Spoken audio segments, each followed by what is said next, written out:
See this hammered penny? It was masked right next to an iron nail. And if your iron filter is set to this,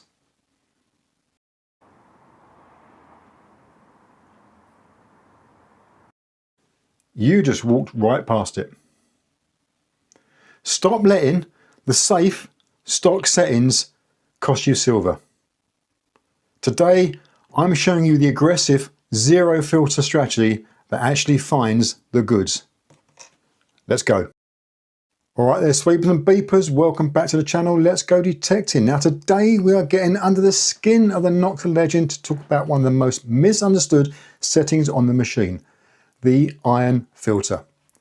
Now if you've been running your legend in the stock settings, especially in field or part modes, you might be missing a trick. In fact, you might be missing hammered, Roman bronze or deep silver because of the safety net Nokta put in place to keep you happy.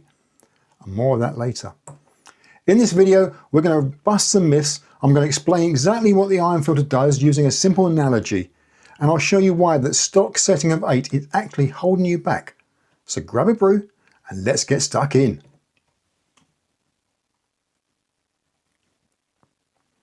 Now, the best way to understand the iron filter, or IF as it shows on your screen, is to imagine your metal detector is a nightclub and the iron filter is the doorman.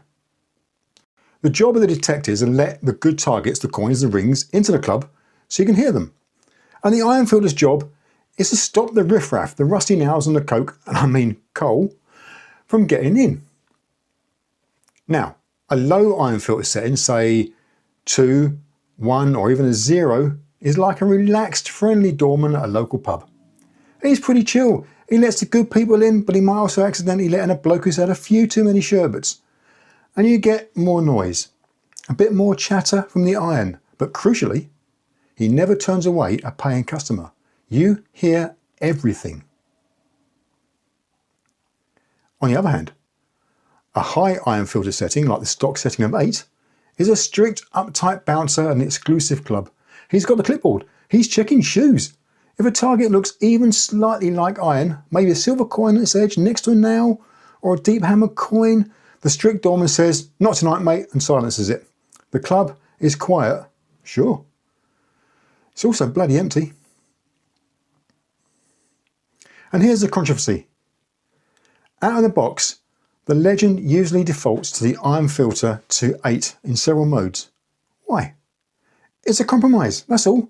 Nokta wants a new user to turn the machine on and have a quiet, stable experience. They don't want you returning the machine because it's chattery. So they put the strict doorman on duty as default. But here's the reality. That setting of 8 is aggressively clipping signals. It's prioritising silence over separation. If you're on a Roman site or a busy medieval plough spread, that setting of 8 is masking the good targets that are sitting near the iron. I want to bust a myth right now, and it's a massive myth. You'll hear people say, if the site is full of iron, you need to turn the iron filter up to handle it. Wrong. Wrong, wrong, wrong. It sounds logical, but it's backwards. If a site is infested with iron and you turn the filter up to 8 or even 9, the processor is working overtime to silence everything. It's looking for iron. It becomes sluggish. You will walk right over a coin nesting next to a nail because the machine decides the whole combined signal is bad. In heavy iron, you actually want to lower the iron filter. You want to that relaxed doorman. In fact, you might even want to send the doorman away. You want to hear the iron grunt so the machine is fast enough to give you the high pip of the coin immediately after the low grunt of the iron.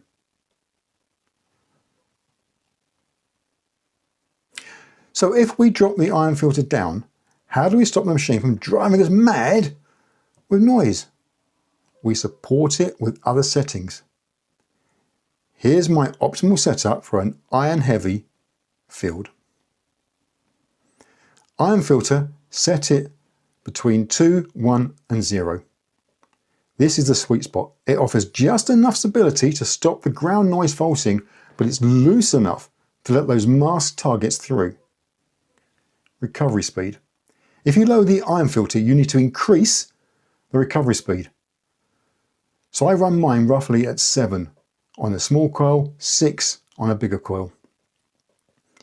This allows the machine to reset quickly between nail and the coil, and the coin, sorry. And now for the important one, the iron volume. This is a bit of a secret sauce really. Don't try to silence the iron with the filter. Silence it with the volume. Go into your audio settings and turn the iron volume down to level 1 or 2. You will still hear the same iron in the background as a murmur, which tells you where the patches are, but it won't blow your ears off. It lets the high tones pop. I know what you're thinking. If I run iron filter at 0, won't every single rusty nail sound like a coin? Well, yes, some will. Large iron and rusty nails can false and give a high tone when you run this hot. But this is where your secret weapon of the FerroCheck saves the day. The FerroCheck is your visual lie detector. When you get that high tone with an iron filter at 0, don't dig immediately. Look at the FerroCheck and look at the bars in the middle of the screen and see which way they're going.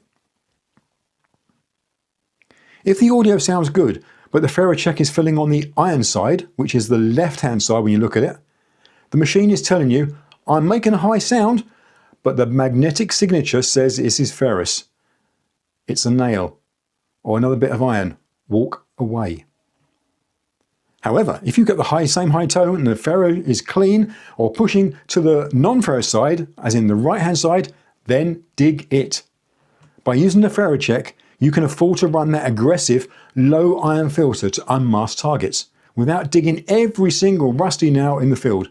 It's a perfect checks and balances system. Let's recap. Sack your strict doorman. Drop the iron filter to a 2, a 1 or even a 0. Crank your recovery speed up to 6 or 7. 6 for larger coils, 7 for smaller coils. Yes, it will be chatty, but it will be very fast. But when you get the high tone, use the FerroCheck as your final confirmation before you dig. It's that combination that finds the deep masked silver that other machines and other settings possibly walk right over. Give this setup a go on your next mission and let me know in the comments if it helps you snag a hammered. And finally, don't forget to like and subscribe to the channel for more Nokta Legend detecting tips. As always, sweepers and beepers, if you're out and about, happy hunting and stay safe. Good luck, guys.